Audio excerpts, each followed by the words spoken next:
Ladies and gentlemen, boys and girls, welcome to the ESR Tugas PHSR Praga Champ Round 7, the penultimate round.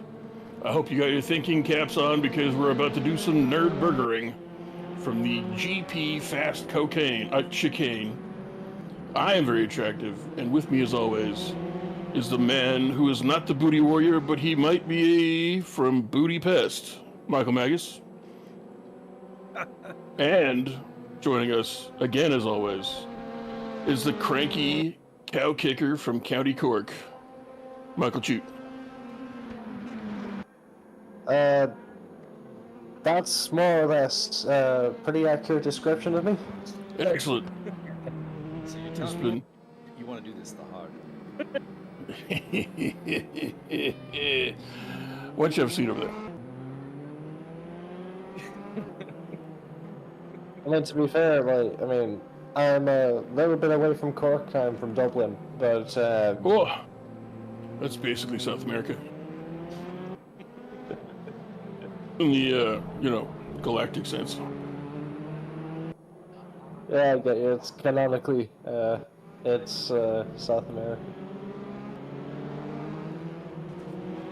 All right. Well, we got Nürburgring today, round 7 of the Praga Championship. And right now we got 17 cars on the server. Hopefully that grows. Hopefully that number increases. And we don't have any lap times yet, so I can't tell you who the fastest is.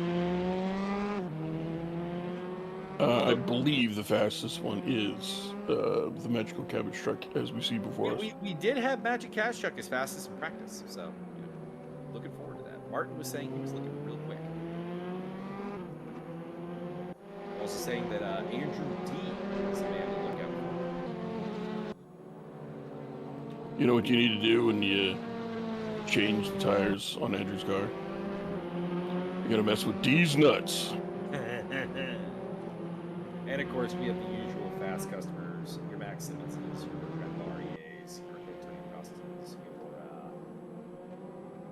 well, I guess that's really it. Those three guys have kind of been like the face of fast. Seriously. There's of course Martin Edmonds, your boy James Butler. James the Penny Farthing Predator Butler. Still recovering from his neck injury, so we wish him the best. And, we hope he does better than he did at Slovakia Ring, which was drive off the line and immediately retire from the race.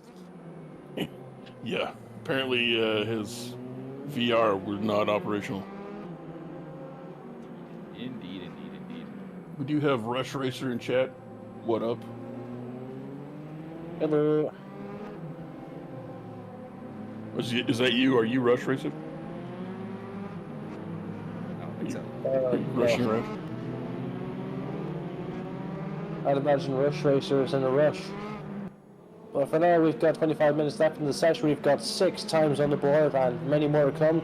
Cash Chuck's up top with a 153 at the minute. 153 dead. And Andrew D's in second with Martin Edmonds in third. Komorowski fourth. That make that fifth. And that Huey Kurtanchville in third. This is a very tight grid. Let's watch it develop even more. Yeah, top It's four, what you top proclaim. 4 within 3/10. That's very impressive. Hey, Rick Martel.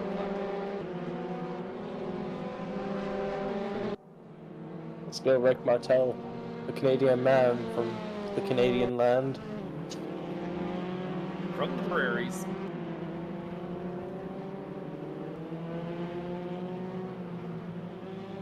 It's good to have Michael Chute back in the commentary booth after a 2-round absence, I do believe. Yeah, just a bit of technical difficulties and problems, I suppose. But you know, I'm back for the penultimate round, and this should be a joy for commentary. I haven't checked the leaderboards for this. What are championship contenders? Just pulling that up, actually. Antonio Costa leads the way with 241 points. He is 5 points clear of Max Simmons right now. Max Simmons in second on 236. 224 for Martin Evans, 218 for Bertrand Barrier, and 216 for Magic Cow Jeff, top 5. Yuri Kurtachville, Steve Davidson, Andrew D, Andy Darnell, and Josiah Jerome round off your top 10. And in the amateur category, since we do have an amateur championship. Tracheville leads the championship there. Focuses Zoglu by a lot. 199 to 152. Adam Komorowski number 6, followed by Timo Ryder on 98 and 88 points for Adam Stewart. The top 10 is rounded up by Rolf Loria, Rick Martel, Mauricio Delgado, Jim Sparks, and Christian. Very good.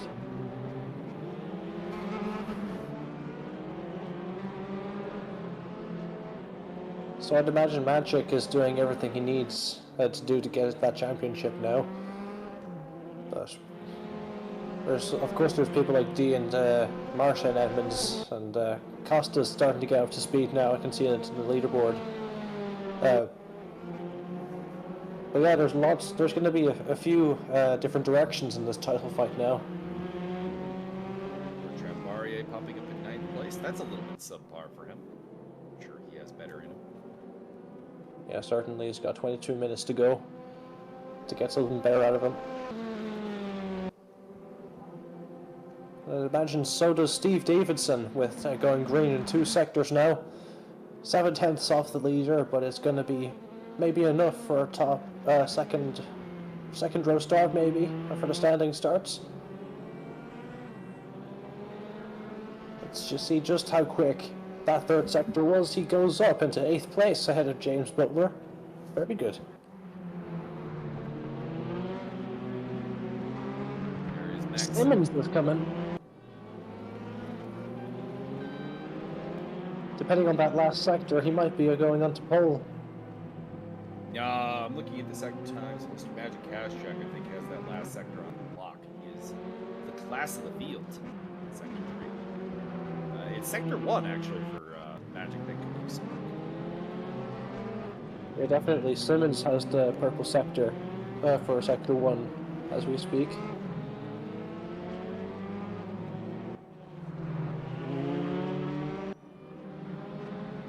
Here at Tracheville. Yuri, expect. Amateur championship leader. 3rd quickest. There you go.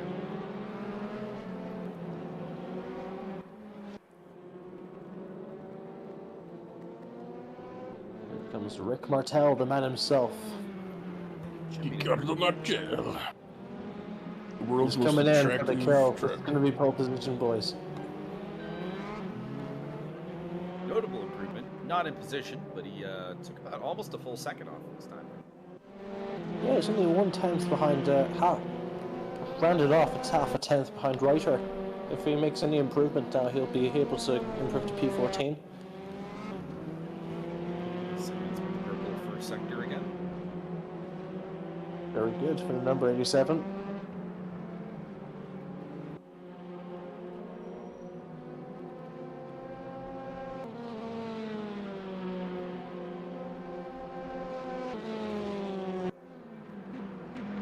I'd imagine this would be a very fun track for the Pragas, because like the Nürburgring, I've always had a lot of fun with downforce cars. It's always very nice and smooth. And then the final corner goes very wide into the gravel trap. That's Max Simmons going purple in 2 sectors, but messes it up. And he'll have to try again one more time to get that pole position. No, that was his last chance. We're going to have to take him out behind the shed and beat him with a hose. Oh, God damn it. I just want to get a little bit of sound for myself on here because I think I'm coming in a little bit low. So this is the sound check. Get low, get low, get low.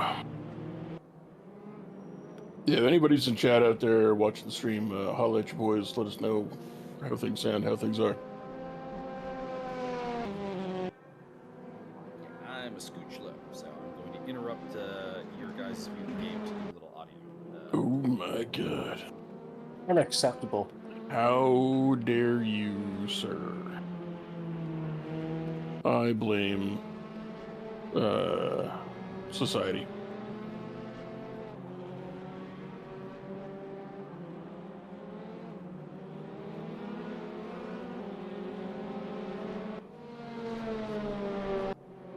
So anyway, we've got a lot of competitive times on the board right now, but there's still 19 minutes left of the whole session.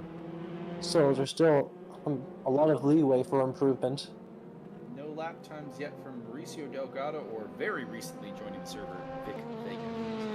Names to keep an eye on. What about your boy, Mauricio Julian? Oh, there you go. There is Mauricio Julian. Speak of the devil, he shall appear. And Neat. yeah, although he's at the back, he is present, ladies and gentlemen.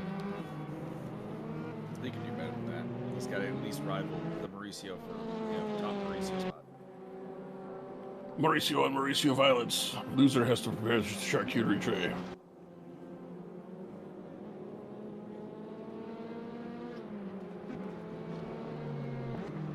I didn't catch Andrew D going into third place, overtaking Hiri Kritouch Phil for the second place, second row star.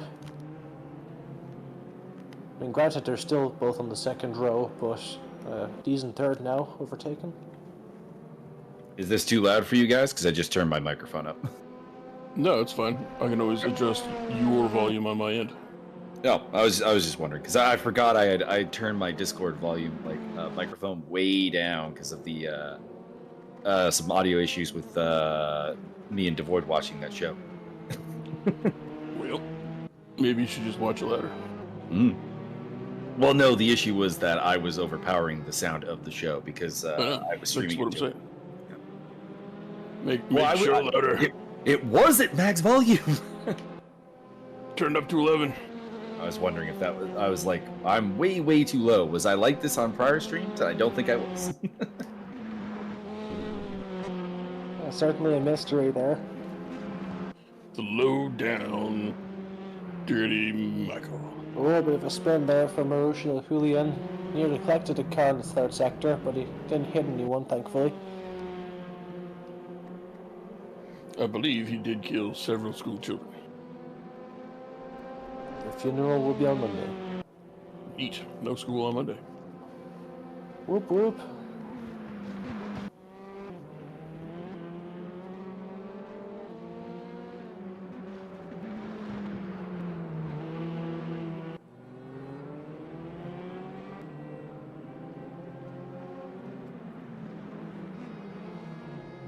There, victory. I've gotten my mouse back. Very good. You guys watching the stream don't see this, but every so often I have to take the game away as my mouse gets swallowed by the parsec. Yeah, that's a bit of a problem. But there's something I really find interesting from Tugas Petrolhead. Like there's two extra 500 VRP codes to be given out via raffle. So plenty of prizes to go around on top of the 5,000 VRP prize that ESR is applying. So I think that's very generous of everyone. Yep, It should be a lot of fun. Got a lot of nice raffles. If you just show up to one race, you're entered into the raffle. So that's very cool. And if you don't show up, we steal your stuff and sell it to people on the street corner. We don't do that, but you're not entered into the raffle if you don't show up. We might sell you kidneys to Japan. We'll raffle your kidneys. Your kidneys will make a appearance in a Roppongi Vice War. And a nice bottle of Chianti. We'll auction your television for $20.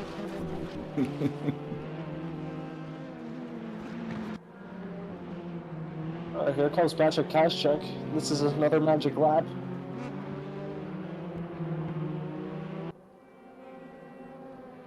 And double down on that pole. At least a 10th. Nope. Looks like he made a little mistake in the third sector. No, he's improved. He's improved a tenth and a half a tenth on Simmons. Like he used to be 0.9. You're right. I'm getting the slightly glitched timing over on the VNC player, unfortunately. Greetings to Mr. Tomasio here in chat. What's going on? Hello. To everybody in chat.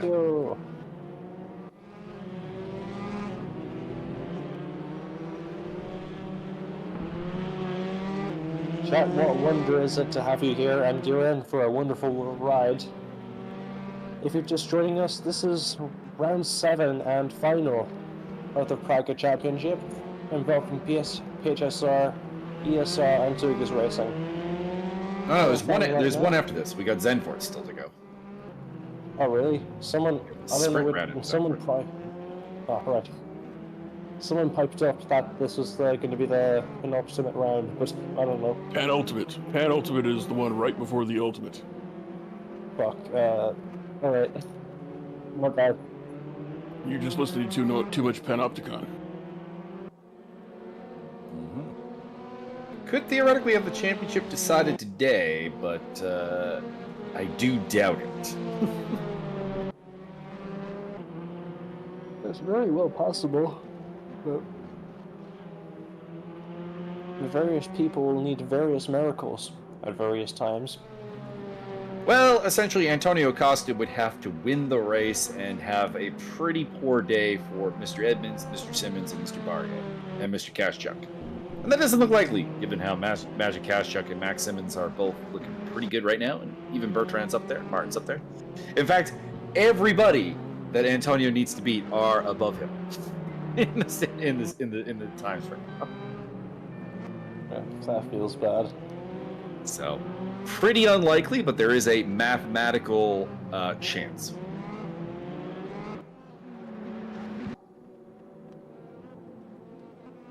Oh, Edmonds is showing pretty good in the first sector. First sector is still like pretty out there, you know. It's just how they carry it for the second one, but anyway, staying in 6th place. Martin Edmonds, he has the potential to improve, but he just messed it up through the 3rd sector. He's got his eyes on the grid spots of here to try to fill in front of him, and maybe more. Looking for a better lap from Andy Darnell. He was looking good in practice, and he's down in 11th place right now. 1.2 up pole. I thought we were going to get more from him, but we'll see. Maybe he was running some low fuel in practice.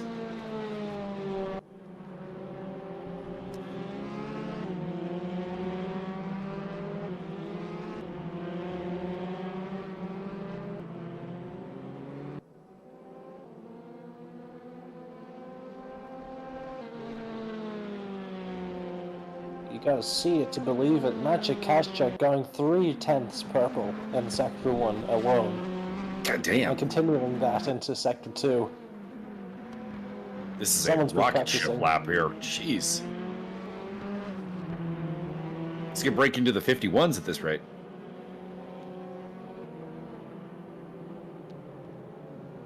And he does. Goodness, I say. 51.867.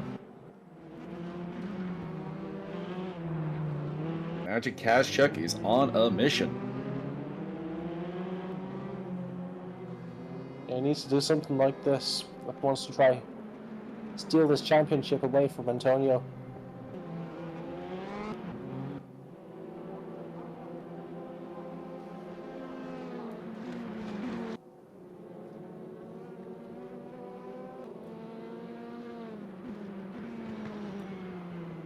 Wonder what happened to Steve Davidson on this lap on Sector 2. This is a bad Sector 2 after a pretty good Sector 1. I think he hit a digger.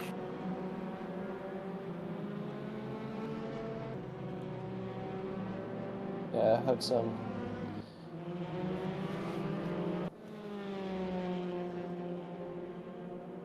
Vic Vega Still finally on. getting a time up in 15th place for the Danish driver. cool.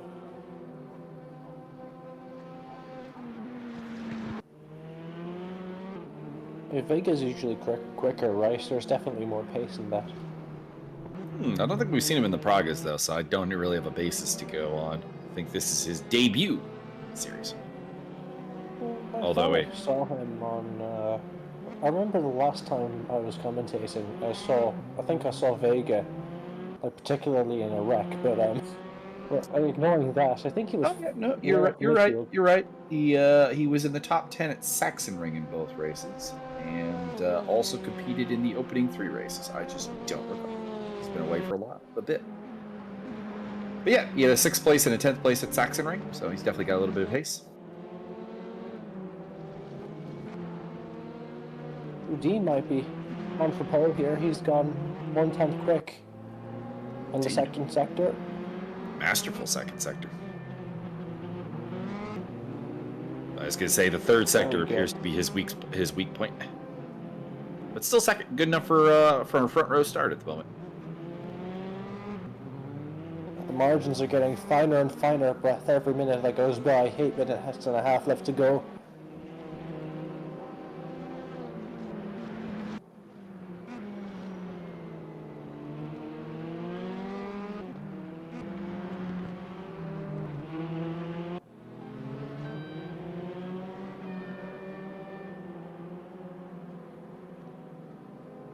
Now here comes Adam Kamarowski. Doesn't improve on the lap. We'll go for another attempt.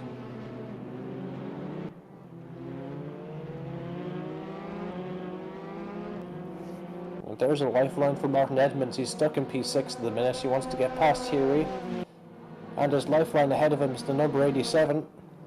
If he can stay close to that car, he's going to get a bit of tone on the straight. That's going to be instrumental for his lap time. Could be hard to stay close to that, though, because I do believe that number 87 is Mr. Max Simmons. Yeah, I'd imagine it'll be tough to stay close to him, but if just for a single lap. Because I am not seeing anybody else running that livery on the server, actually. Which is a surprise, because it's a very Lotus John Player special influenced livery, which you would think would be pretty popular. Yeah. I mean, if I was in the series, I'd run it. Mm-hmm. It's a very classy livery. Lotus, of course, Lotus, a much-loved F1 team from back in the, well, 60s and 70s would be their heyday, but even into the 80s and early 90s.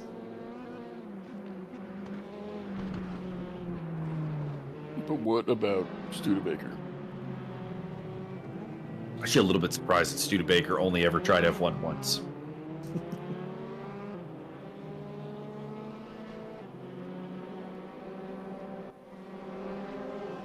Lotus last winning the F1 championship in 1978 with Mario Andretti.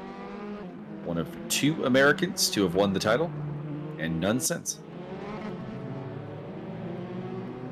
I mean, they were pretty prominent in the early into the first turbo era. I remember them, they built FE turbo cars, and they also enlisted Senna. They had some Renault and Honda partnerships during the turbo era, and of course that was pretty fruitful. They won races with Senna, Nelson Piquet, and Elio De Angelis. I forgot about De Angelis. Also had Nigel Mansell before he became like a big deal.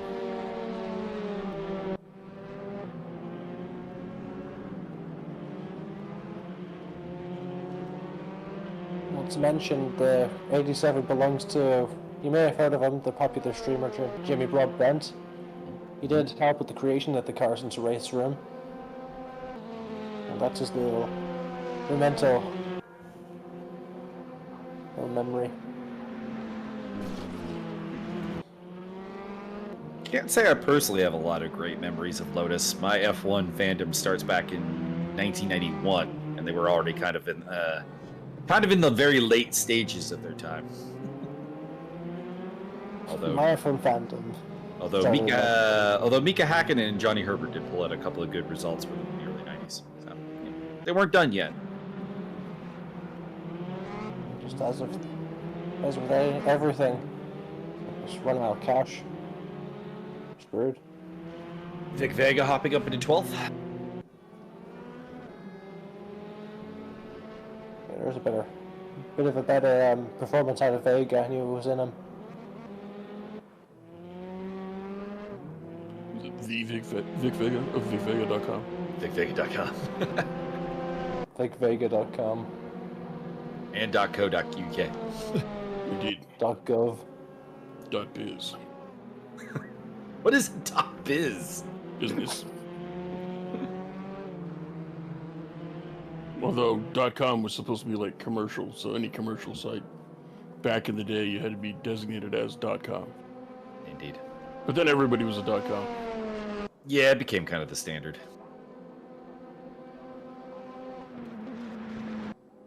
Bertrand on a good lap here, within 3/10 of pole right now. Had a I really think- good second sector. I say Bertram. Silky smooth through the last corner. Good enough for third.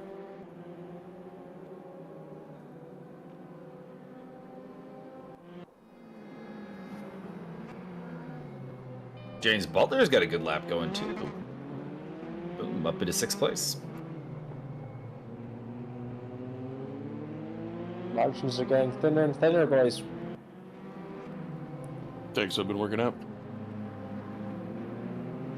He's been pumping iron. It's not, no, There's I've been lifting my cat. I mean, there's pumping the iron. It's just goose in the form of iron. Just watch out for the clouds of the eyebrows, boys. But anyway, there's Simmons. Barry had to put in a good lap, but Simmons has put in a better one, retaking 3rd place. Not a lot in it between them. What, 2/200ths of a second? It's pretty impressive. Not at all. If that makes sense. Tight top 4, and then pretty tight from about 5th place down to about 13th. Bad at all.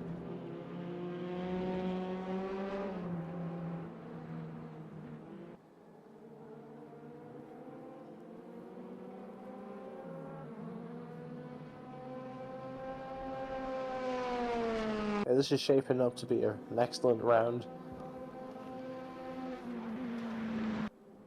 Well, Bertrand looks like he's going to improve again. This time he might be going for 2nd.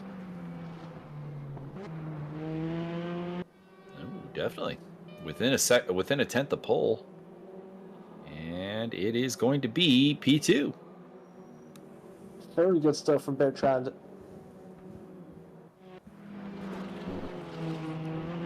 Now, what's Max Simmons' answer going to be to this pole challenge? He's gonna pull into the dugout there, the pit lane, and systematically execute the guy's entire pit crew. He's got his best lap going right now, but I don't think it's going to be enough to actually get him back in the top 3. And it does It's an not. improvement, but not enough. Remains in P4. That's an awesome run. That was a Should good be. quali session. Should be mentioned, though, that Simmons seemingly has one of the more reliable starts in these cars. So, a danger man, even if he doesn't get on that front row.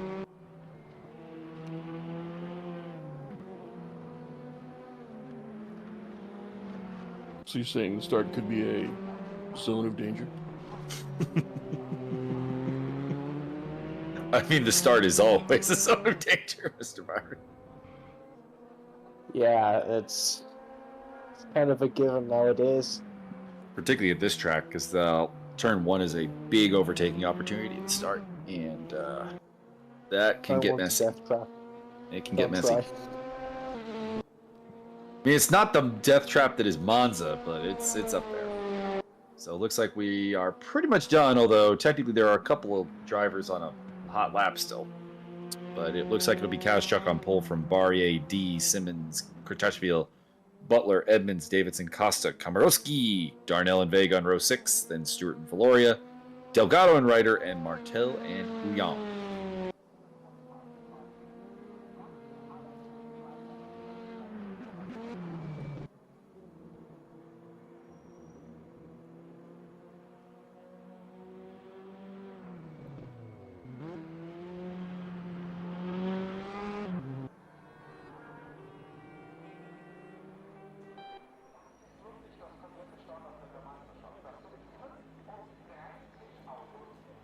And we would like to remind you about RaceDay.watch, the holiday race event.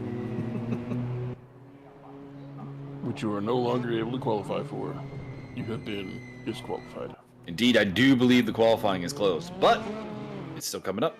You will be able to watch the live commentary with myself and Byron, and it's going to be a heck of a time. It's a rare chance to see Assetto Corsa on the ESR channel, which we don't usually do a ton of. We do a little bit more Assetto Corsa Competizione and Raceroom, of course. But it is on offer. It is on December the 16th, 3 p.m. Eastern Time, 8 p.m. GMT. And it will be at Sebring for 2 30-minute races in the GT2s, which are really, really fun. And I think it'll be a good race. It's going to be the best race that has ever been raced in the history of racing. Be there or be a loser. Be there or be elsewhere. Otherwise, you will not have existed. Wise words.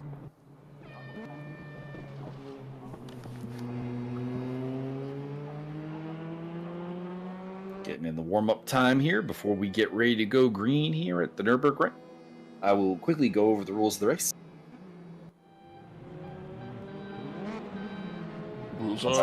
Once I pull them up. Rules are no bazookas allowed on anything other than the third lap. Well, that goes without saying. So there is a mandatory pit stop in this race. This is a 60-minute race around the Nürburgring. So we're looking at probably somewhere in the vicinity of 30 to 35 laps. And there is, of course, a ballast based on your championship position. 50 kilograms for Antonio Costa, 35 for second, which is Max Simmons. 20 for third, which is Martin Emmons. 10 for Bertrand Barrier in fourth. And the fifth place car gets 5 kilograms of ballast as well. That is Magic Kaschuk. Did stop Kaschuk from taking pole, though. Are you sure? Well, he did. Oh, well, fair enough. And I do believe our points-based system is basically finish the race and score points at this one, because I think it goes down below 18th place.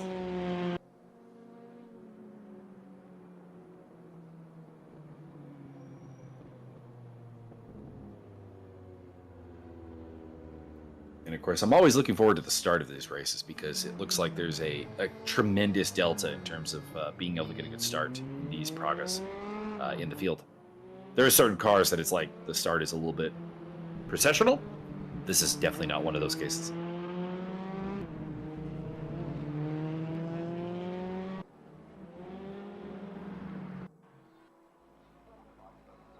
Particularly, as I said, Max Simmons is a concern because he is very good at the starts.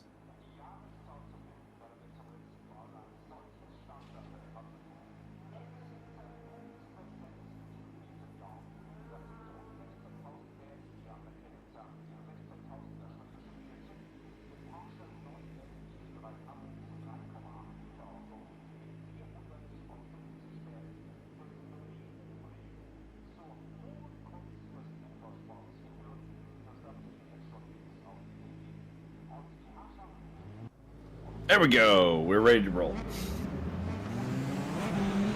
Looks like Vic Vega has a problem. He is starting from the pit lane. Perhaps to avoid the oncoming carnage.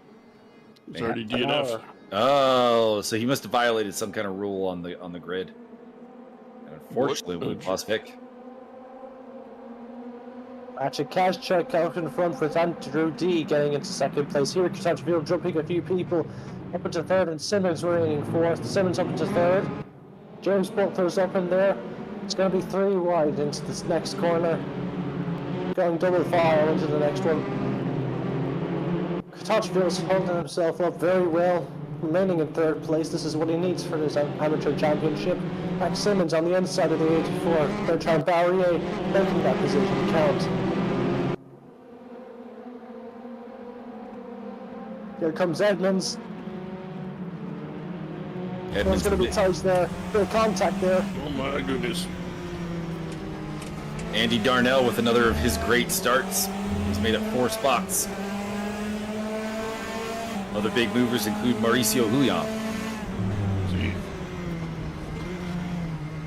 Edmonds is a little bit of a loser, but the big loser at the start, James Butler, he's been shuffled back to 9th place. A big grid shuffle here. A little bit of a tap from here at Kutachville. Max Simmons is getting very impatient. He needs to get past these cars. He just lost out to Barrier there after the contact with Kutachville. Cost him a position there.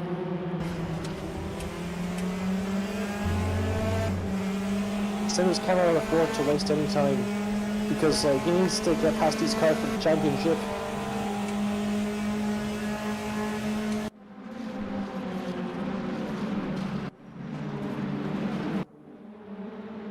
Going single file into the chicane. There is Mr. Butler.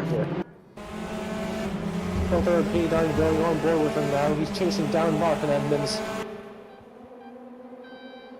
And that concludes our first lap with Kazchuk in front, Andrew D in second, and Kurtachville in third. Not for long. Oh, Very close there. Bertrand Barrier thought about it. Thought about it was an understatement. Championship leader Antonio Costa quietly picking up some spots and is up into 6th.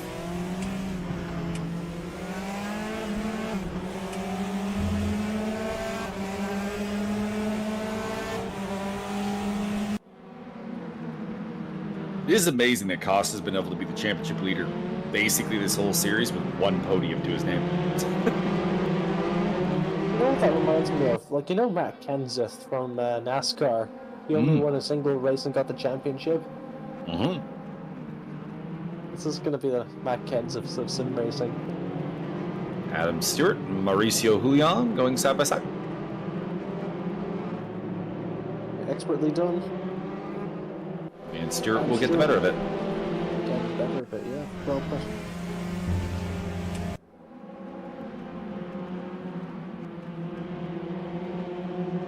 Well, you could even look at Formula 2 right now with Theo Porchard leading the championship with just one single race win to his name. Not something you usually see in F2, but he just keeps picking up top 5 after top 5.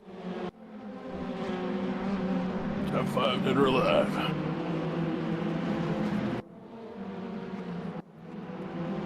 Oh, Andy Darnell. Darn. Looks like he lost the back end. Martin Edmonds out there being abusive again. I mean, admittedly, he was right behind Darnell, so I wonder if that track violation might have been to avoid Darnell. And James Butler going down the inside of him in turn 1. Did they touch, or...? I don't think they did, actually. Didn't visibly, anyways, but you never know with latency and ping. It's tough to tell. That was a touch. James Edmonds Butler. giving him a little hip check. Sometimes when we touch, the body work crumples up and dies. Martin, you need to stop violating those track limits, or else I'm going to have to channel my inner Fletcher Reed on this matter. You've been violated, Gardaman. That's not the inner Fletcher Reed. No, sorry, no, that's Violator from Spawn. Adam Komorowski looking to get up into 9th place. Trying to get past Steve Davidson.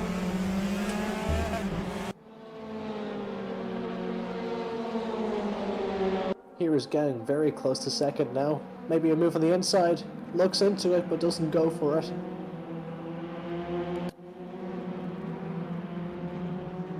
Edmonds making short work of James Butler, going into 7th place. This is what he needs for the championship. Butler is not done with him. Yeah, he's still there. Look at him. They're side by side, going into the 2nd sector.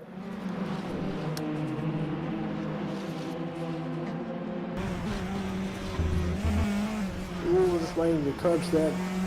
Big snap there. And Adam Stewart's off the track. There goes the Stewart. Maybe he went to go make one of those reports. Looks like he had some problem in the chicane. King. And Max Simmons off. Simmons. And Butler, no! Oh my God. James My Butler goodness, sideways. Mauricio Delgado up into the top 10. All I can say is the top 10 just got a lot better at charcuterie. Mauricio gonna win. Ashchuk, you could just see him, a speck in the distance, 3 wide, going into that corner. Andy Darnell, Mauricio Julian, and Raul Valoria. Oh no, pardon me, that's Butler, not Valoria.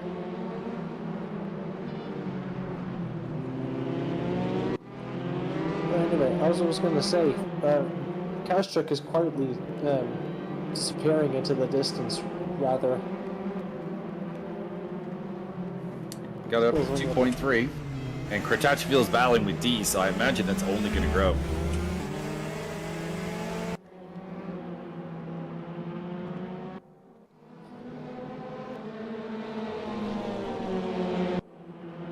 Here comes Butler on Julian. There can be only one Williams-style car.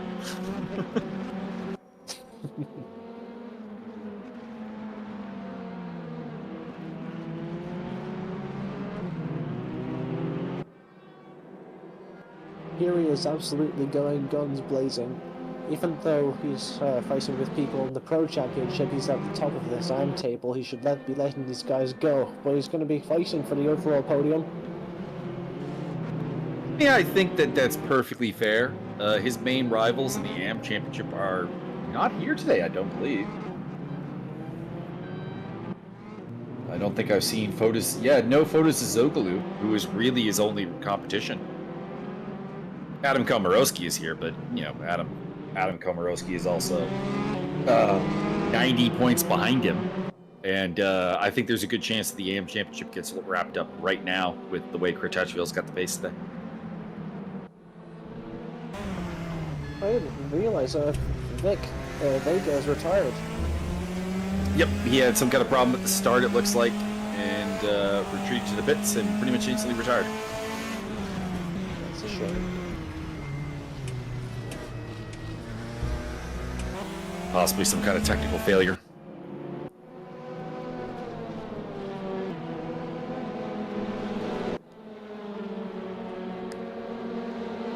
Yeah, Kratachville's getting to play with house money right now with the lead he's got in the amateur championship by about 40 points. So this is a man who fears nothing as far as the championship is concerned. Yeah, to say the least.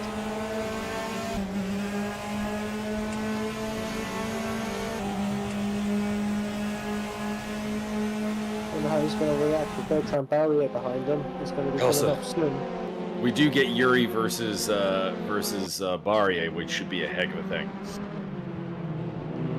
Two drivers who are known for pushing hard and being fairly aggressive, racing each other. Should be a time. And a place. Now all we need is Romy Barthez to show up with a chair. That guy was zany. Slightly wide. That wasn't the best exit Hero could have gotten. Mauricio Delgado lost his top 10 spot, but he's looking to get it right back against the Spaniard, Raul Valoria. Valoria's got the inside line though. I think it's going to be tough to defend that. Yeah, but I think the inside line in that corner, you get a really unimpressive drive, and it looks like Delgado did indeed hang on.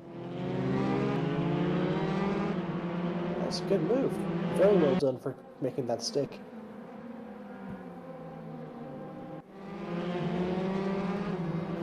Well, apparently the game sent Vic Vega to the pit 5 seconds before the start and would not let him rejoin.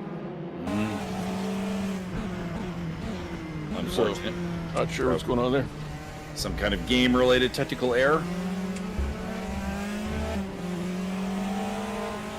Unfortunate for the Dane.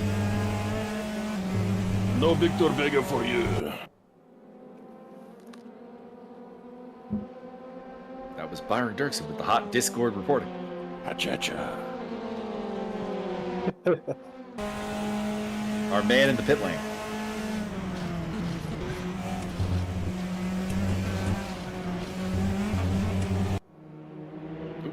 Timo Ryder's gone. Slide to the left. Slide to the right. Crisscross. Oh, Mauricio, no. Mauricio Delgado is off. Glory is through. No, Mauricio. Rick Martel on the hunt against Mauricio Julian. They've had a couple of good battles throughout this series.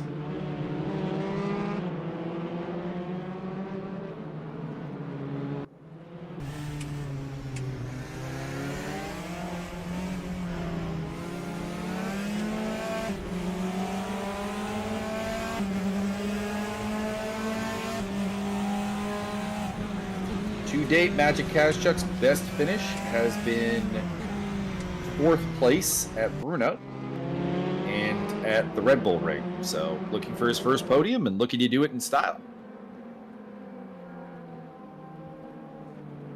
Yeah, it's definitely going to be a driving force. Behind the man's drive.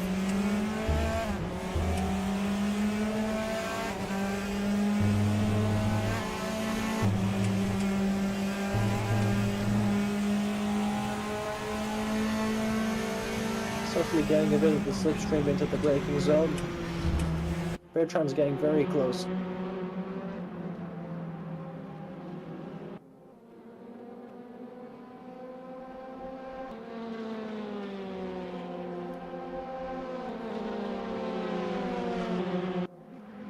It's only half a second behind.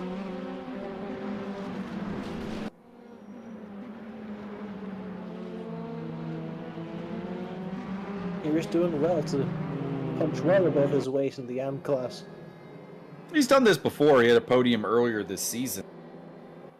I'll look at the race here. It was at Brno, actually, his home track in the Czech Republic. That's Where great. he showed very well, finishing 3rd behind Max Simmons and Bertrand Barrier on that day. Speaking of Simmons, he's going side by side with Antonio Costa right now. Top Looking 2 for men in the move. championship.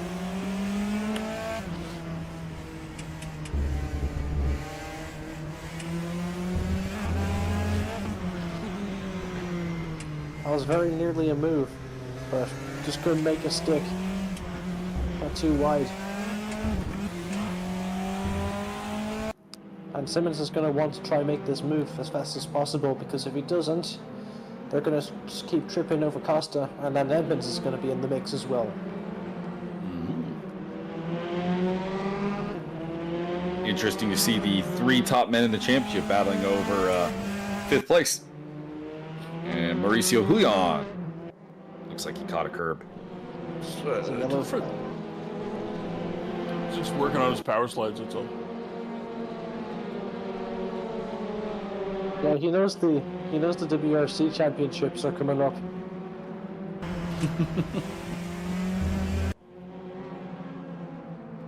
I need a game to do a good job of creating a World Rallycross experience. That's what I need.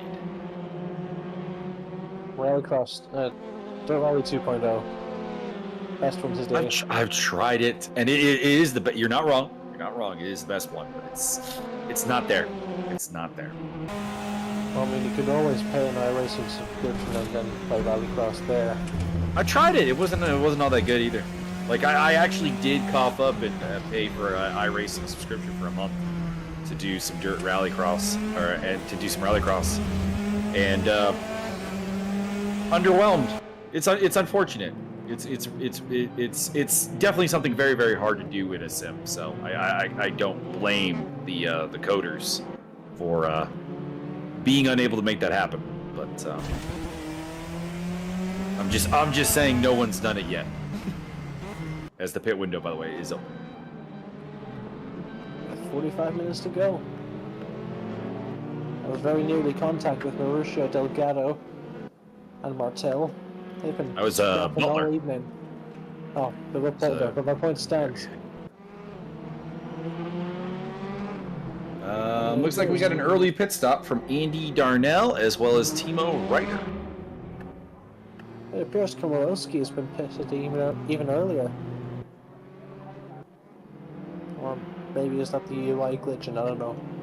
Oh, no. Looks like he did. Yeah, he dropped back. So some undercuts at play. Komorowski, Darnell, and Reiter. Now, I do think, you remember Darnell took that big trip across the grass? I wonder if that compromised his tires, and this is less of an undercut and more of a, I got to get these tires off. Yeah, you've got a fair point. I'd do the same.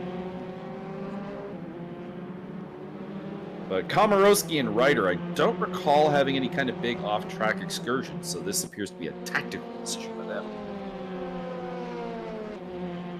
You can tell Max Simmons wants to get past Costa. Although Ryder Ryder did have a very, very long pit stop, so I wonder if he was carrying some damage. He ended up 30 seconds, and it's growing, actually, to Darnell still. Maybe he's switching both tires. I don't know. It looks like more than a 4-tire swap. I mean, I have no doubt that if you've got the damage, you swap all 4 tires, because, like, why not? You're going to need to make that comeback. But I don't know. I suspect that there may have been something more structural at work there. Either that, or you never know. It could be a pit stop to accommodate some kind of real-life issue. Gotta make sure that the dog in the back seat sits down. I was doing an enduro race. This was like a year ago, more than a year ago. And one of the drivers on the team was like, Mike, you need to take the car. Why? I need to take a shit. That is a valid reason.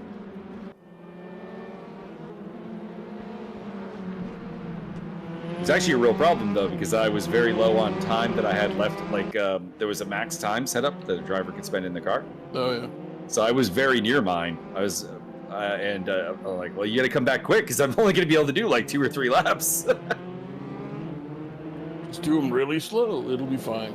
And our third driver was away at the time because he wasn't due to be in the car for a bit. So he had gone outside to do something around the house.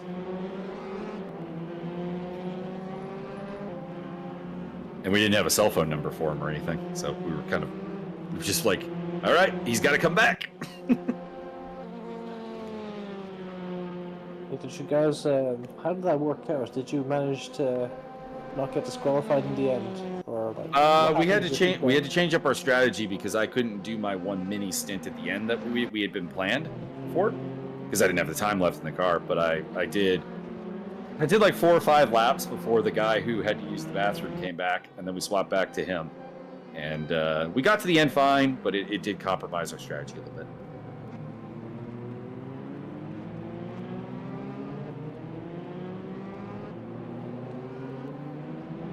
Alright, so we got 40 minutes left. That's been 20 minutes into the race on lap 11. Kazchuk's been dominating since lap 1, and Andrew D has been chilling out in second place. Here the gap is closing between the two of them. It's down to 1. Well, it just grows as I say that, but it had closed substantially. I mean, to be fair, it was 2.4 last time I checked on him. And that's been cut by a second, so like, very well done to D. He might be up to something here. But even bigger, Kira Kutrach-Ville. Once again looking at a podium maybe at the Nürburgring here tonight with Max Simmons. The interesting wild card though is I had not noticed this until we were looking at this now, but Bertrand Barrier has taken his pit stop. So he was in 4th place, and he is going very undercut to try to make something happen here. Yeah, but Simmons, like, he was at the house today, but he had an accident towards the start of the race, but he seems to be recovering very well.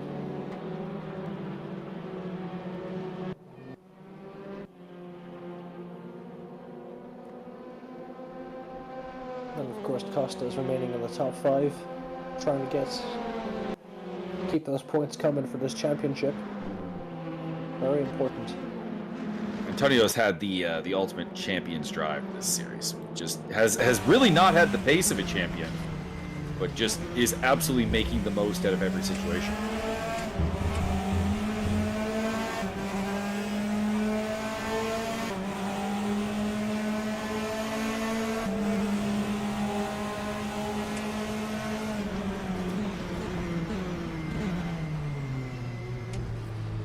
So if you've just joined the stream, Welcome to the round 7 at the Nürburgring of the Praga Championship. You're midway into a...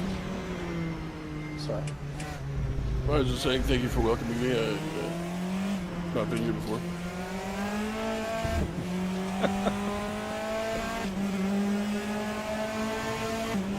Martin Edmonds looking to put Mauricio Julian into the wall. Yeah, it'll be a matter of time before he activates the weapon systems on his car. The scale growing fed up. Deploy the red shells.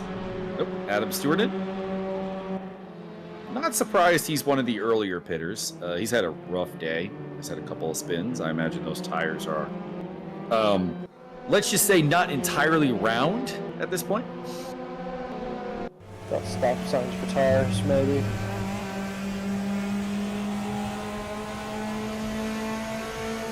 Everybody knows that you get more grip with the octagonal ones anyway.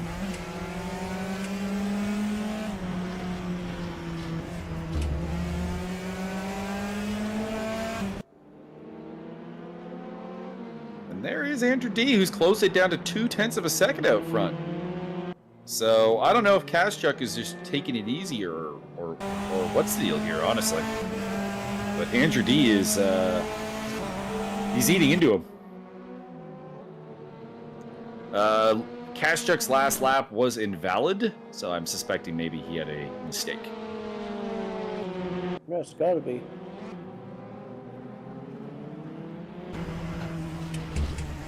I mean, Not a lot of performance drop off yet, so I'm not sure if these undercut decisions are going to end up being good ideas.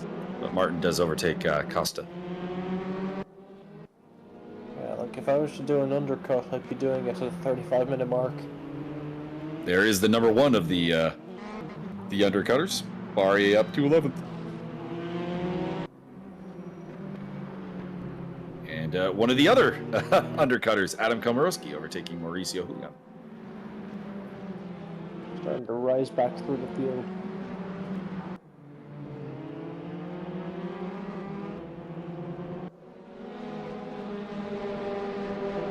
Just looking up and down the pile here, and it's only like a 2 or 3 tenths of a second drop off in pace right now. So I don't know. I don't really think that these undercuts are going to work.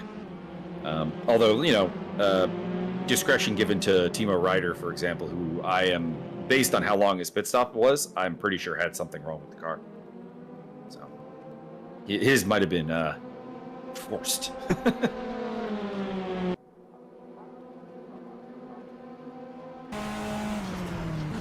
D going for lead. Got him. Overtake through the chicane. Jeez. In the chicane, it doesn't usually end that cleanly, but Kaschuk... I was going to say, I think Kaschuk kind of surrendered that one. It was one of those, oh, you're willing to do that? Okay, by all means. Live to see it another day. We always get the position back. But there goes D now. He's fought for that position, and now he's going quicker than Kaschuk.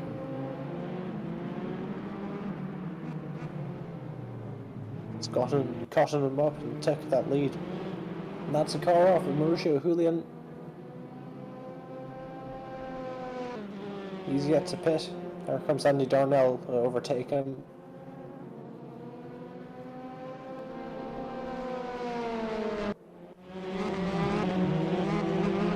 Andy Darnell, one of our 3 oh Lord, Raul Valoria. Oh boy. All those tires are ruined. That's a huge power slide. And Darnell was off track, so Julian got that spot back.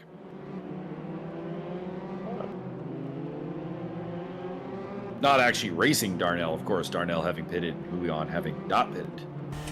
But, for the time being, they are.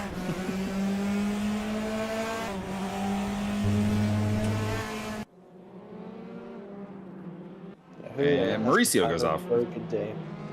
Yuri Krachachville with a little bit of a power slide there. That'll let Max Simmons up on his tail and maybe around him. No, not Max Simmons. He's the worst.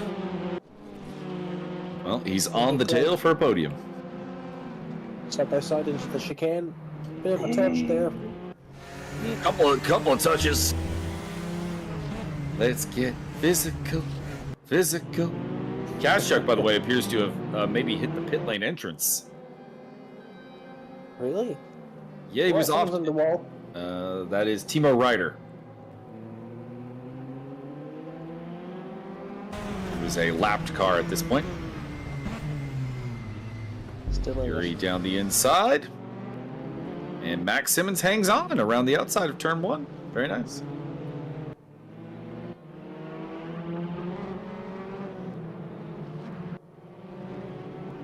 Keeping Costa in the pit lane. So Kaschuk and Costa in the pit lane. We'll see where they come out.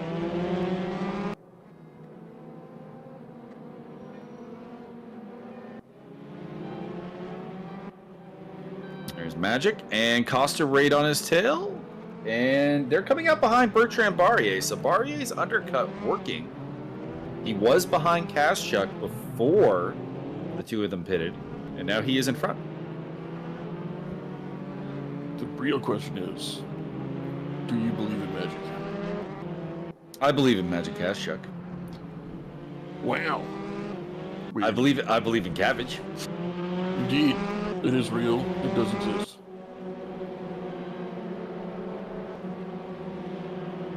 Now, the question though is Barrier ahead of Kaschuk because the undercut worked, or because I think Kaschuk made a mistake going into the pit lane and may have hit the wall? Both.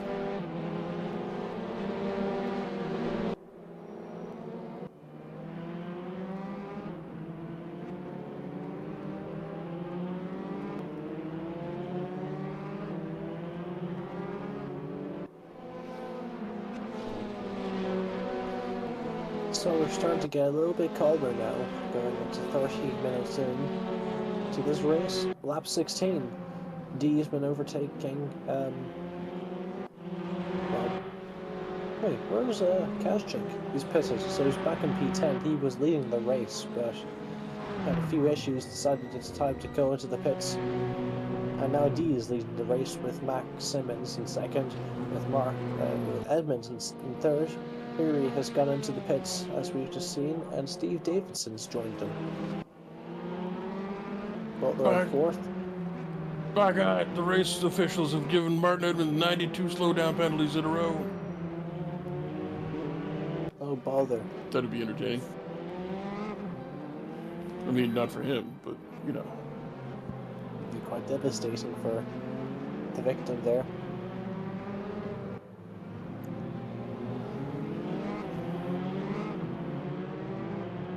That might be a fun April Fool's stream. We get a control of that sort of thing. We just like deal out random penalties. Yeah, if you give they can give me admin control of the server. That'd be fun. We just give everybody like endless slowdown penalties. It's the slowest, longest race of all time. So Barrier is also ahead of Krachachville. So at least for the time being, that undercut strategy, it appears to be working. It's just a question of, does Barrier have tires at the end of the race to compete with the fresher rubber around him? Particularly because Byron and I are well aware that Max Simmons is going to do the overcut.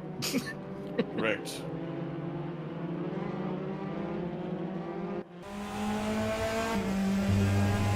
Simmons is particularly famous for that.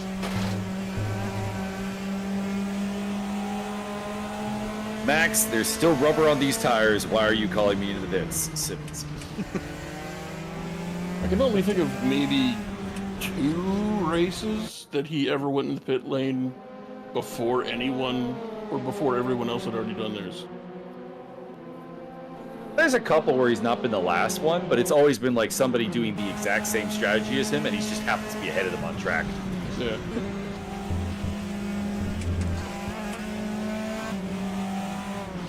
Be a big fan of Ronnie James Dio and the song Last in Line.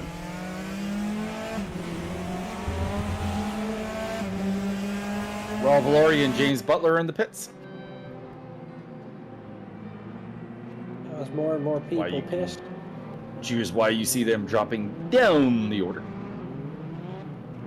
Yeah. People who are going into the pits now are going down, and the people who pitted earlier are coming back up from the undercut. So that now means Simmons going for the overcut, Martin coming in very soon, and Andrew D to resume second place behind with Barry, Kahashville, and Cash behind him. It's weird seeing Martin be one of the ones going for the overcut. It's not like him at all. It's not historically a strategy that's worked out well for him.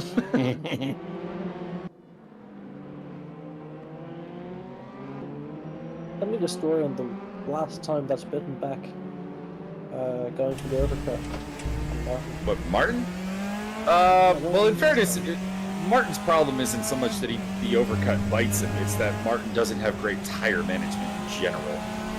So, just usually he would have, raged at his tires by now and gone to the pits. Kaschuk trying to overtake Krachachville. With the championship leader, Antonio Costa, right on his tail. Getting right up in there. Adam Stewart, you are hugely busy.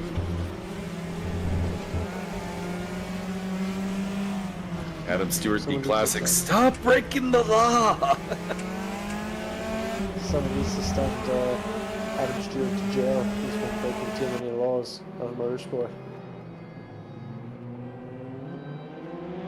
He must be sentenced to a drive-through. I will have large fries.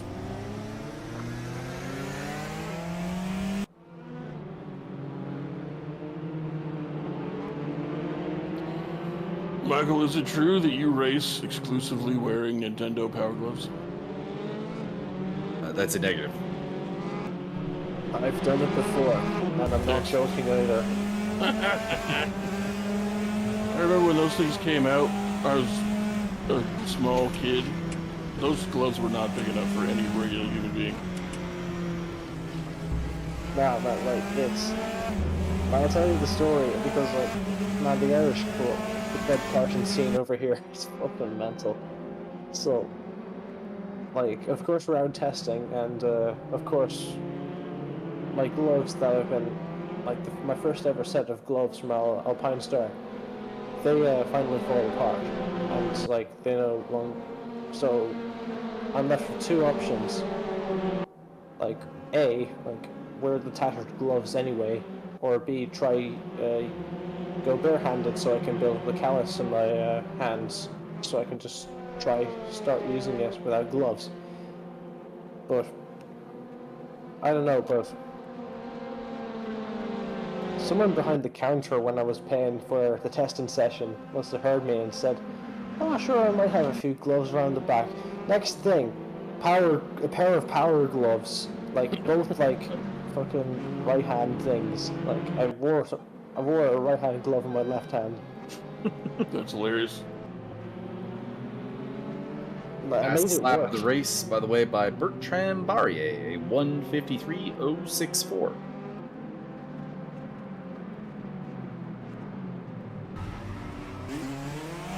Ooh, nervous.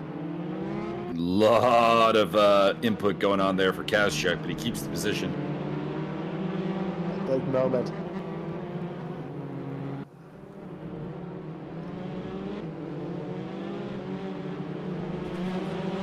Byron, what is your quote of the day?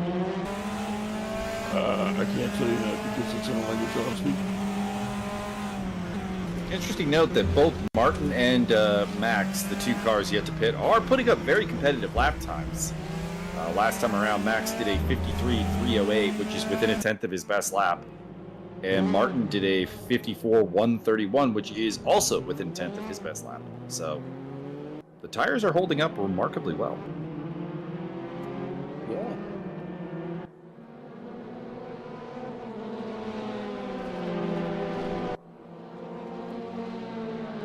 They are losing ground to the likes of D and Barrier, but not much. Only about a tenth or so a lap.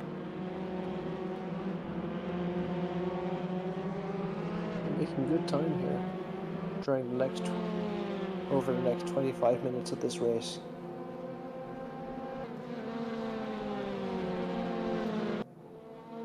In fact, Martin just did his fastest lap of the race on lap 20.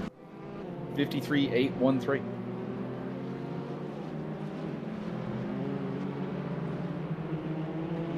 If he was only wearing some Gulf oil, he'd probably win by now.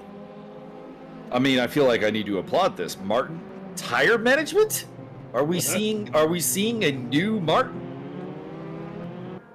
Is this the tire management torque from Martin Edmonds?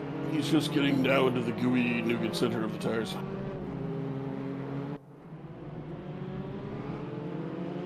Normally, I'm not used to seeing Martin Edmonds posting fastest laps this long into a stint. Not of the race, but like his personal bests of the race this far in. It's just, you don't usually see it.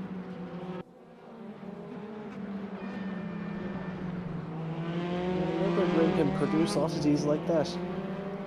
It's a great track for racing. One of my favorite F1 races of all time took place here. What year? 1999 European Grand Prix, the race nobody wanted to win.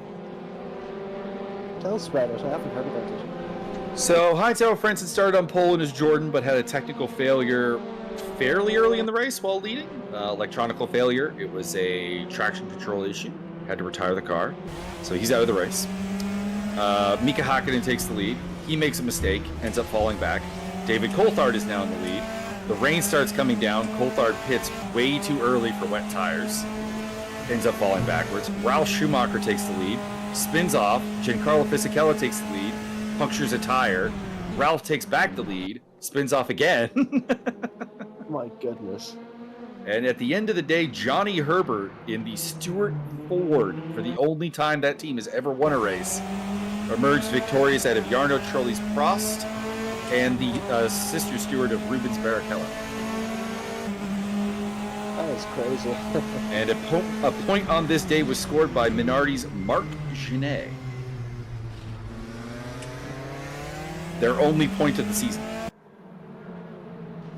And this was also it was a super emotional moment because Luca Badour, who is generally is the driver in F1 history with the most starts without scoring a point, was running in 4th place for Minardi, tiny little Minardi, no money Minardi, in 4th place, and his car broke down with like 2 or 3 laps to go. That's heartbreaking. And he basically just sat at the side of the track for like a good lap, just like crying, because this was his last full-time drive in F1, his last real chance. And unfortunately, he would come back to F1 a decade later to drive after Felipe Massa's accident in Ferrari, and did very, very poorly, which was not surprising. He'd been away from active racing for a decade and was stepping into a car that he had great familiarity with, but not as a racing car. I feel bad for him because I think most current fans only know Luca Badour for that terrible run with Ferrari. Yeah. Now I know, like, I'm one of those people who, like, up until now, only knew Badour for being his stint at Ferrari. But yeah, that was heartbreaking. Like, knowing that he was so close and so far. We've lost Adam Stewart from the race. Looks like he is elected to pull the plug. Wonder what happened to him. Bertrand Barrier, Andrew D battling over what could be first place, depending on how the pit stops shake out.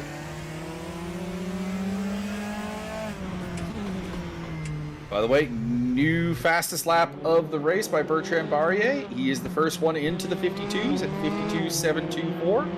But he is not the only one. Yuri Krachachvil just did a 52.819. So 2 drivers punching into the 52s for the first time this race.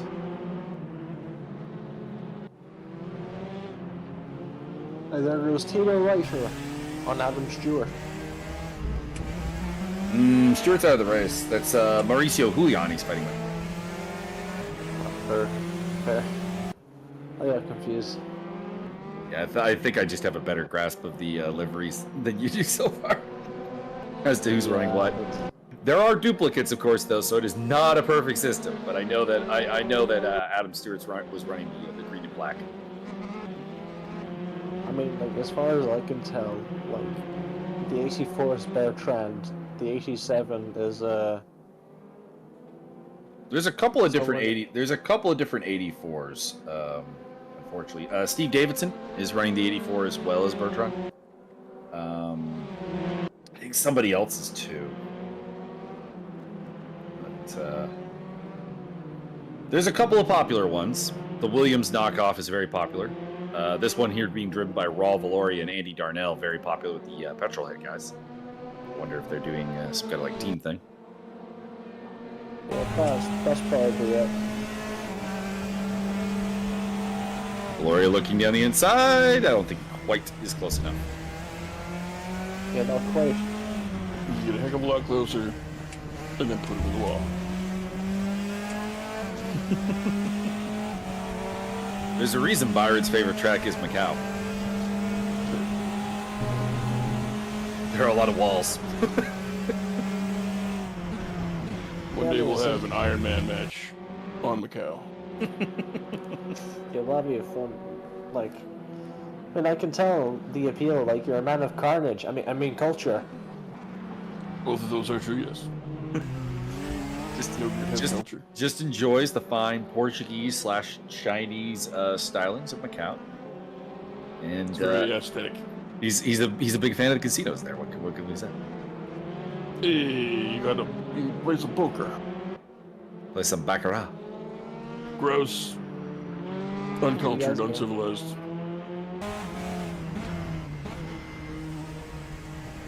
Alright, so 16 minutes left in the race. 23 laps on the clock so far. Simmons.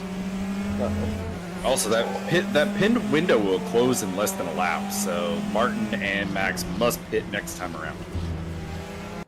Yeah, they're gonna fall right down the order. We'll see. There's a timing glitch going on right now at the top there that is not making any sense. There we go. Fixed itself.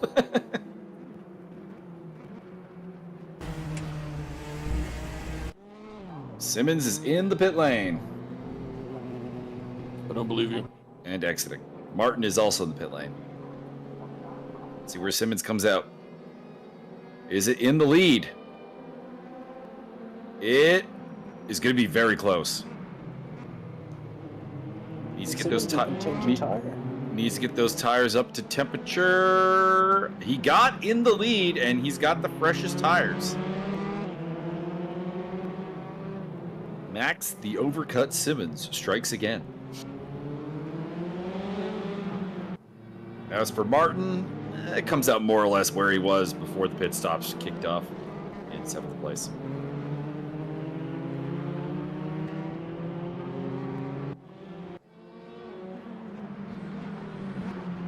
So after the pit stops, we got Simmons leading from D, Barrier, Kurtashvili, Kazchuk, Costa, Edmonds, Komorowski, Davidson, and Butler. Big winner off the pit stops, Max Simmons. Was P4 before the pit stops kicked off, now leads the race. And, probably more importantly, as the guy who pitted last, he's got the rubber advantage.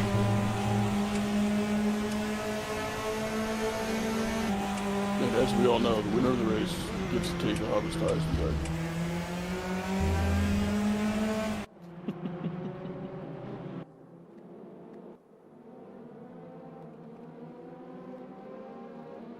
It's a three-way scrap for the win here for the last 15 minutes.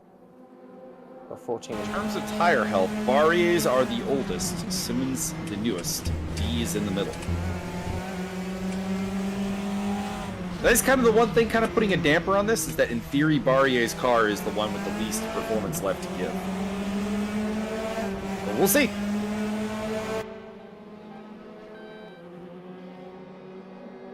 Bit of slipstream going on.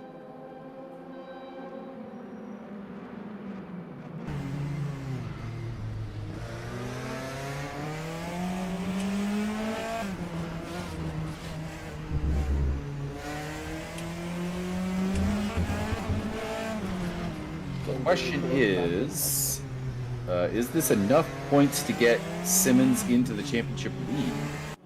And I do believe it is. So if things stay as they are, Max Simmons would take over the title lead. He would head into Zandvoort with the 50-kilogram ballast and a chance to win the title.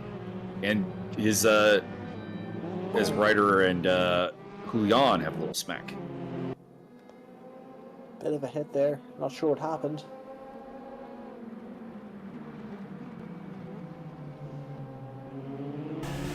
I just think Julian tried to squeeze him a little bit too much, and Raul Valoria apparently had a moment.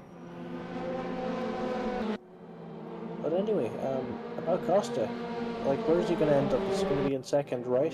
Or well, he is currently in sixth. So let me do some math here. The problem is with the drop scores, this math is complex.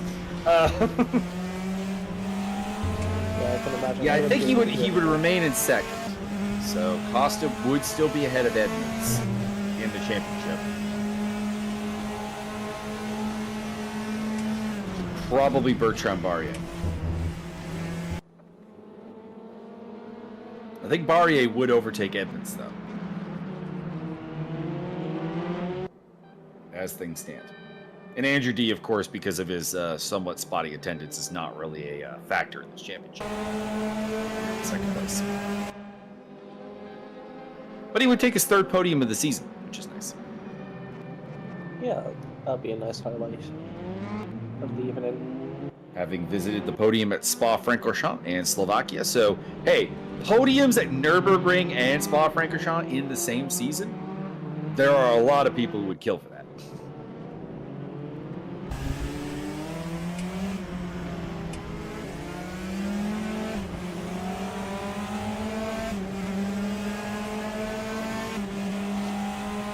I bet everyone's crew chiefs is just telling them to keep hitting those apexes. Just 10 minutes to go.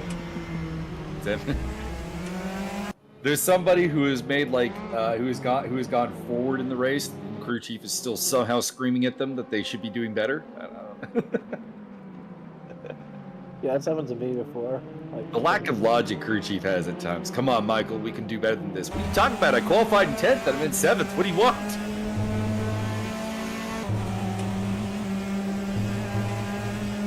Or my personal favorite, if you go on the Mio Gaming channel and check out the Mio On Board series, there is one race where Mike Stoppill's catching up behind me, and my crew chief is like, "Come on, Michael, we can do this. We can hold him off." I'm like, "The fuck, we can." Yeah, it's easy. You just pull a brakey right in front of him and smash his car up. It's Mike Stoppbill after me. I'm in front of him because I'm in front of him because he seeks a challenge.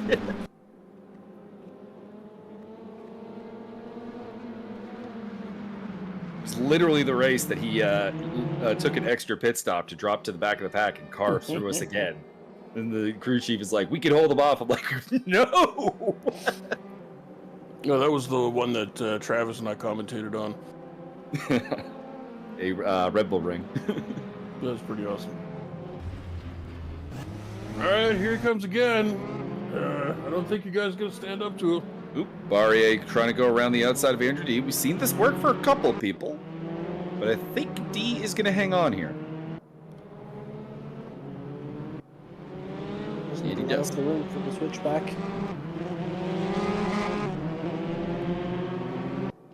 Not a lot going on elsewhere in the field. Komorowski's on the tail of Edmonds, but that's kind of about it.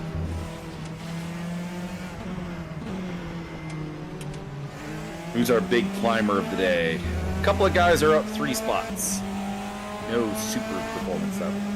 Simmons, Costa, both up 3. Rick Martel up 3.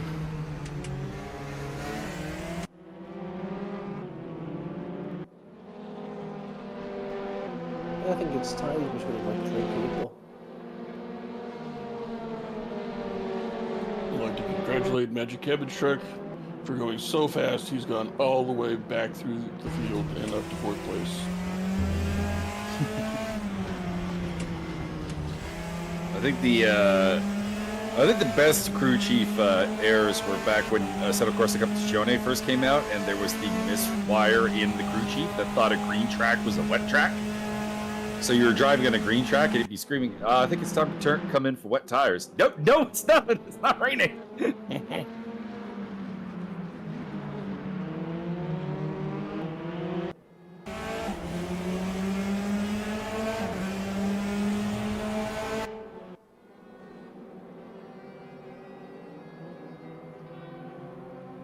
Bertrand Barrier looking to make a move. He's kept those tires going well. The undercuts worked out pretty well for him.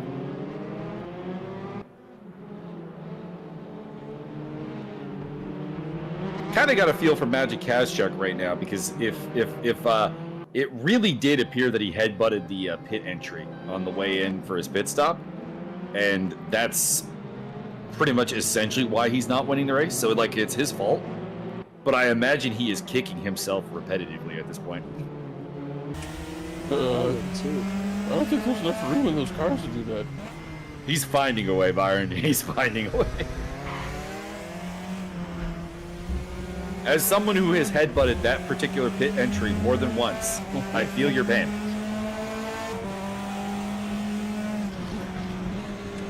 Although once I did it so well that I prevented Martin from pitting and he got a penalty. That was pretty funny. Managed to headbutt the entrance to the pit lane, spun my car sideways across the pit lane, and Martin didn't pit and ended up violating his pit window as Steve Davidson goes off and hits the wall. It's a weird spot to hit the wall. I wonder what happened there. How did you do that? Was he hit? Banana peel. Wasn't anyone close to him, so I can't. No, I don't know. I can't. It really does feel like it was the Mario Kart banana peel moment. That's about it. If this were like a real life race, I would actually I'd suggest there's like maybe oil on the track there or something.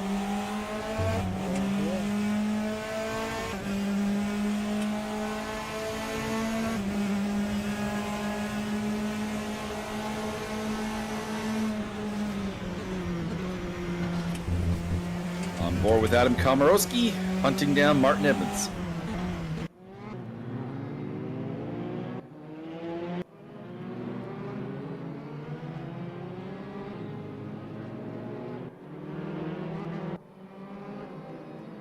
We have another member of the 52 Club, Andrew D, doing a 52.87 last time around.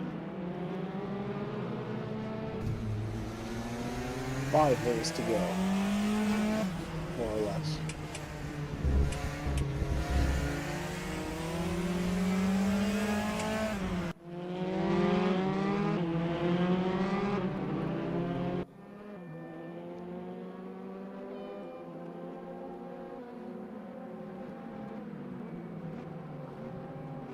D is remaining within half a second of Simmons here.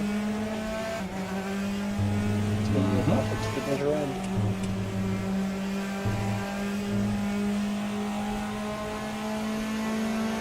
I just don't know if I see D risking it for the glory. He's just not quite that type of driver.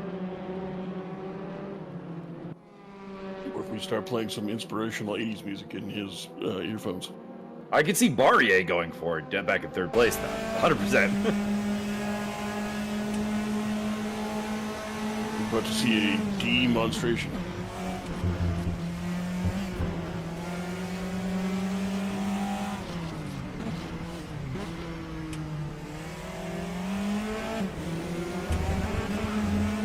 Fastest lap of the race, alert. Magic Kazchuk going with a 52.665. Pardon me, second fastest lap. Apparently at some point, Yuri Krachachvil did a hell of a lap. 52.325. That's good, 2/10 faster than anybody else has done. So tip the cap to the Czech driver.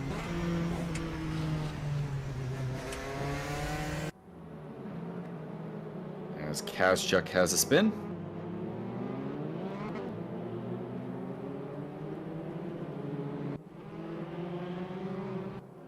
Bittersweet day for Kazchuk. A little bit of a touch. Oh, Raul Valoria Whoa. flying off the track. Dang. That was contact with Andy Darnell.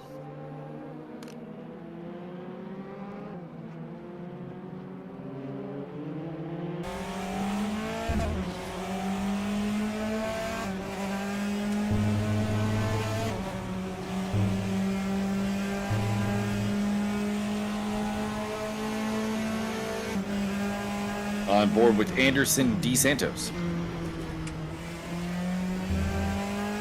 Possibly.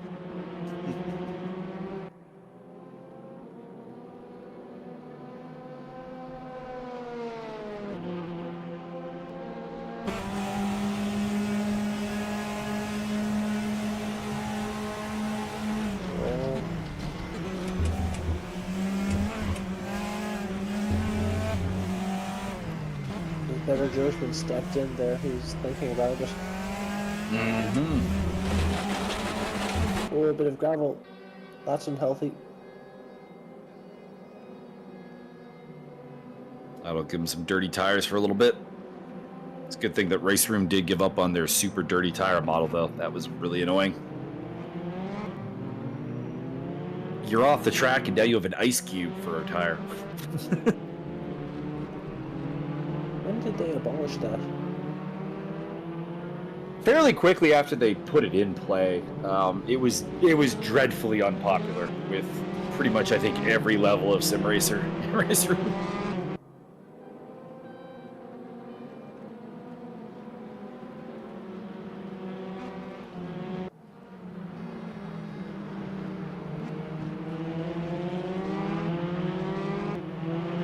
I remember watching Maximilian Goetz, the DTM driver, do a stream in Raceroom, where he was like trying to, as diplomatically as possible, call bullshit on the tire model. It's pretty funny. He was like, chat was asking him like, "What do you think about the new tire model?" And he's using very diplomatic words to basically say it's bullshit. Dibbling. Did those words? I could probably dig it up. I could probably dig it up somewhere. Did those words in fact include the words bullshit? No, they did not. Why not? Because Goetze was one of the, at the time, I don't know if he still is, but he was one of the VIP drivers for Raceroom, which I think probably means he was getting paid a little bit of money by Raceroom to kind of like be a spokesperson. He seemed to really like the game. Like, he was very enthusiastic about it. But yeah, that was like the one patch where he was just like his streams just became very, very much him biting his tongue the whole way through.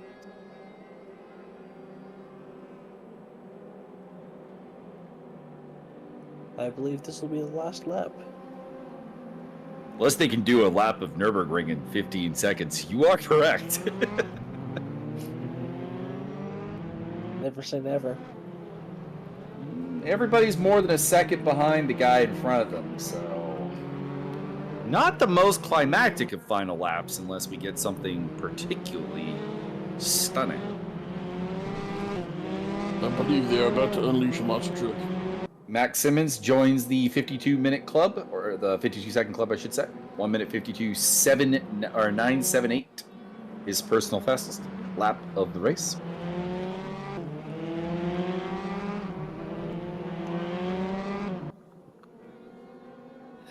Two more sectors, and Simmons has got the win. And I do believe the championship lead. It would be his 4th consecutive win. He won both races at Slovakia and the BRNO round. Also has wins at the Red Bull Ring and Raceroom. So this would be his 6th checkered flag of the season.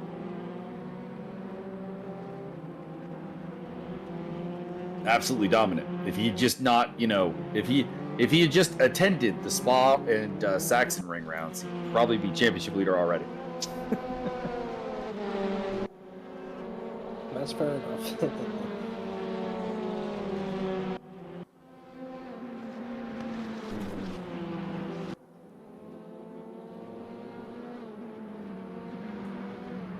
Alright then, so that is Andrew D.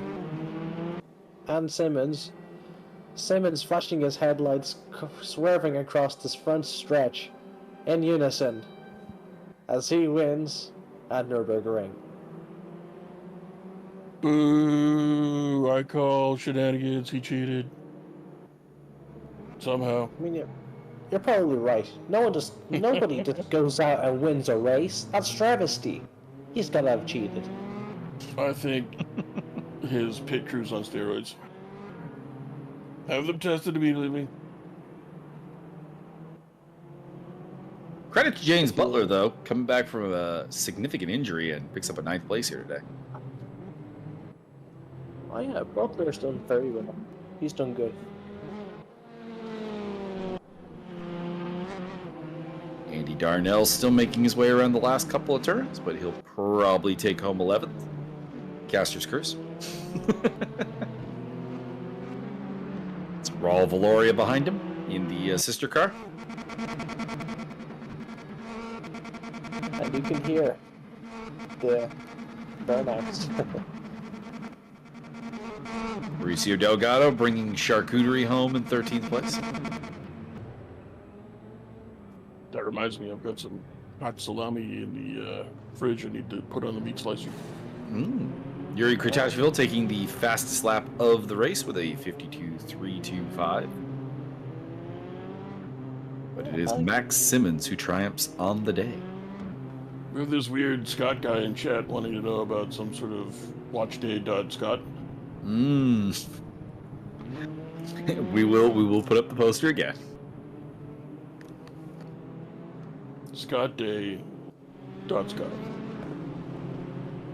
Scott.gov. Remember to check out the raceday.watch holiday event Saturday, December 16th, 3 p.m. Eastern, 8 p.m. GMT. GT2s at the Sebring for 2 30-minute races. And you must pre-qualify, and I'm not certain that is open now. I believe all the qualifications have been qualified for. But Scott, you're in chat. If you would like to correct us, please feel free. Scott has been disqualified. Scott is indeed the administrator of this particular event. I will be banning Scott from chat immediately. Well, don't do that. Oh, okay.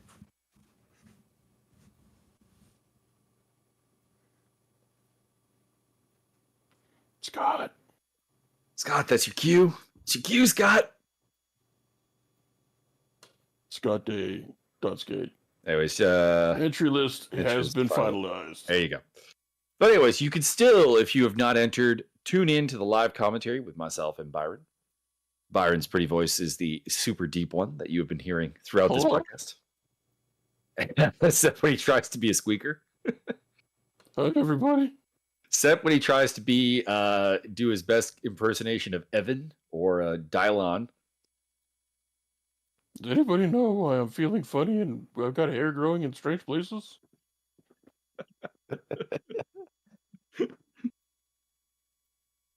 Or why you're the 5 greatest rappers of all time.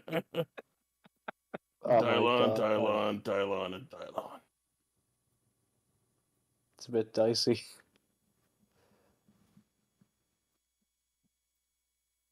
But anyway, I think that's it. Everybody go get some calamari.